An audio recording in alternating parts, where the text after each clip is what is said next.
Hey there bombers, Powered by Geek Bomb is back. I'm going to be getting the Bomb Squad to help me talk about what we're all playing, watching, reading and doing. What's up?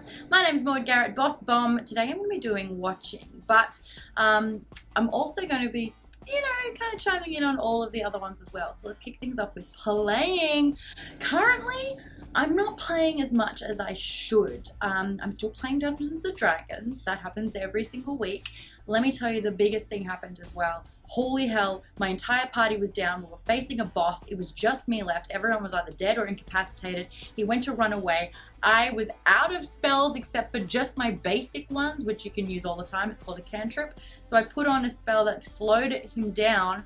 So he went to come back and kill me. And then my next move was a 20. I got a nat 20, which meant that my basic spell of Firebolt, I got double damage and killed him by 1 hit point. It's the first time I've seen my entire party be really, really happy at me and for everyone. So that was cool. I'm also playing Overwatch. I haven't played any of the new stuff just yet though, but I have moved house. Check out the new little digs. And I've only set up my Xbox One so far, but I will be Twitch streaming more. I've spoken about that a lot, but I actually really want to do it. And I'm going to spend some time setting up the studio so that I can do more videos for the channel. So this week it'll be Maddie, aka Ziana, who's talking about playing. So Z, take it away. Hey guys, it's Ziana and I'm covering the playing section of this powered video. I've been playing a lot of Overwatch lately, especially because they introduced this new Rio Olympic themed brawl called Lucio Ball. Basically, it's a 3v3 soccer style game that's way harder than it looks. I swear like every goal is... you don't mean to do it, it's an accident. Also in other Overwatch news, Season 1 of Competitive is just finished. I unfortunately lost heaps of ranks when I was playing. I started at level 50 and now I think I got down to like level 42. So unfortunately that didn't go so well for me. The moral of the story is definitely always play with teammates, don't go solo in competitive mode. Looks like Season 2 is going to be coming soon, but they are changing a lot of things.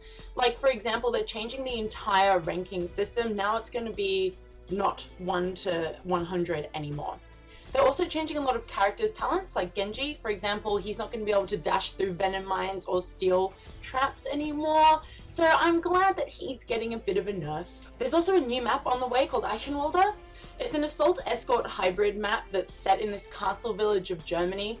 It's kind of got this really distinct, sick medieval vibe, and I'm really excited to see how it's going to play out. It's set during the Omnic crisis, so I'm expecting a lot of robots and explosions and a really cool kind of dichotomy between the two. So that's it for playing for this week. Make sure you add me on battle tag Ziana #1520 if you'd like to play, and just don't forget to introduce yourself. I'm really excited to try out this new map and I can't wait for it to be released. Thanks so much for that, Z. Moving on, it is watching. Now this is where I want to talk to you about Stranger Things. Yes, it is the Netflix exclusive show that everyone's had access to for a few weeks now, and if you are smart, you binge watched the entire thing.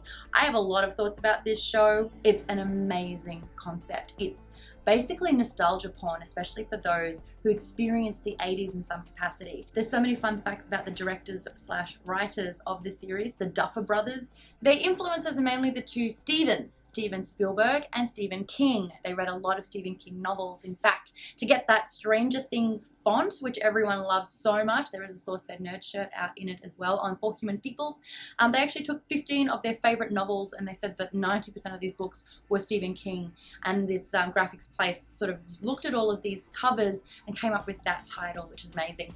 Obviously we know that the 80s synth soundtrack was phenomenal as well, played such a good part, but I think that the best part about this series is the casting. They did such an amazing job with these kids, and it's funny that the pro tags in the story does circulate around these kids, because that's the hardest part on how the Duffer Brothers sold the show.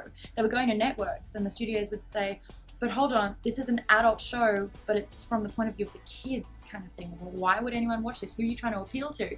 Finally, they made it work, and it does. It actually works so well. My favorite part of the show, the kid with no teeth, is amazing. And also the girl who plays 11, who has more talent as an 11-year-old than I've ever had in my life. If you haven't seen it yet, it's definitely worth a watch. I'm not into horror movies remotely, and this had the perfect amount of horror. So moving on, it's time for reading. I'm not reading so much at the moment. I will have a lot more time to do some more reading soon, but until then, Julia Fang, she's been reading Harry Potter and the Cursed Child. So Julia, I want to hear if it's a good book or not. Thanks, Maude. So I am covering reading. I am going to be, of course, talking about Harry Potter and the Cursed Child. If you would like to see myself and a couple of the other Bomb Squad members talk about this particular book, then there will be a piece on it on the website. For me personally, this book does draw on those nostalgia factors that we see very, very commonly in recent years, trying not to give out spoilers. This book definitely refers to its previous references from its previous series a lot. I can definitely see how some of the readers would get disappointed. For them to come out with another story years later, it is a safer bet for them to draw on the original story and to kind of build from that. Also, another thing that you need to keep in mind is that it's a play. You're not going to get those imageries that you see from the original Harry Potter series. I would really like to see the play eventually, just saying, just come to America, please, please. It is worth the read, so go pick it up and see what you guys think. Thanks so much, Julia. And last thing is doing. I want to know what you're doing because there's so many great things to be doing. For me, I'm doing up my new place. I want to hang all these great frames that I've got. I've got a Zelda poster. I've got the map of Middle Earth. I've got me as Wonder Woman, which my best friend back home got commissioned for me for my birthday last year. So I'm going to put that all together and I'll show you how it'll look soon. But to cover doing this week, we have Justine. So Teeny, what's happening? Hey guys, Justine here, doing this week. So what is on my radar in the Geekosphere? Well, Game of Thrones is going on tour, which is pretty awesome. The composer is conducting an 80-piece orchestra. They're touring 28 cities in North America only. Sorry for everyone that doesn't live in North America. They're starting in Kansas City on February 15th in 2017. The stage is going to be 360 degrees. There's going to be wall screens and LED telescoping. I have no idea what that means, but it sounds really cool. And 3D designs rising from the floor. I think it's gonna be awesome hearing the soundtrack live with the actual composer and all these other visual components. It's gonna be a good time. I'm definitely planning on getting tickets whenever they go on sale. And if you're planning on going too, please let me know. I'm sure I will be writing up my experience when I do go. Yeah, so that's it for me. Thanks so much, Teeny. Well, there you have it. Geek Bomb, the Bomb Squad, has covered Powered for the month of August. So now it's up to you. What are you currently playing, watching, reading, and doing? I would love to know. We'll be chatting in the comments as well. And next Powered, I'll have a special guest on board for it. Until then, goodbye, guys. Make sure you subscribe. I've got plenty more videos coming. And I'd love to have you around for the journey. I can't believe I just said journey. Ugh, it's so naff. Anyway, don't go anywhere. Anyway, stick around, I guess. Oh my gosh, a secret Zelda. Do you guys want to see the Zelda? It's not a Geek Bomb video without Zelda. Oh, look at this little angel. Hello, my sweet. Aw, kisses. Hi. Make sure you like and subscribe because there's gonna be more videos and Twitch streams. Mwah.